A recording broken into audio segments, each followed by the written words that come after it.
Hi everyone, say hi everyone! So ayan na nga guys, for today's video ay tayo dumayo din sa hardin ni Ka Imelda.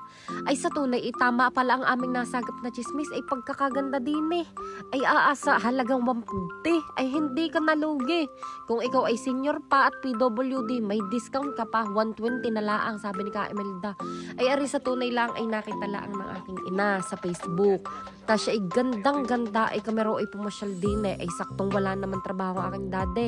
Ay di dayo agad din ay sulit nga naman pagkakaganday pagkakaaliwalas pa. Ang daming pwedeng paglitratuhan ay di are enjoy ang mga matatanda.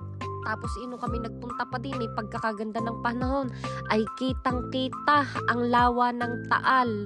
Ay talagang sulit ang punta nga naman din Kailangan nga lang din pagka pumunta kayo ang iyong tuhor ipanlaban at nang hindi ka madaling mangalay sa paglakad. O yan, ang aking ina, anay kabag, pagkakasigla.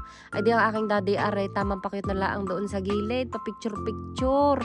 Ay paano ka namang hindi? Ay lahat naman ng sulok din pagkaka-instagramable.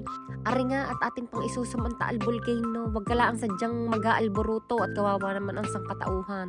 Tas ayan, pagkakadami pang halaman din ay garden nga. Ay may mga kapakaktus pa talagang ang aking parental say aliw na aliw din Sa pagkakaganday, sa pagkakasulit nga naman ng punta din Ay ikaw lang isa dyang mag-iingat doon sa rainbow na iyon. Ay Diyos ko na may pagkakababaw, kadelikado. Kung hindi mahanginan, di hulog. Ay siya, ari bukas pamula alas 8 ng umaga hanggang alas 7 ng gabi. Tambayan mo na kahit ikaw maghapot, magdamag din Ay ano bang hinihintay? Ay lakar na din Yakag ang kapamilya, kapuso, kapatid, kabarkada.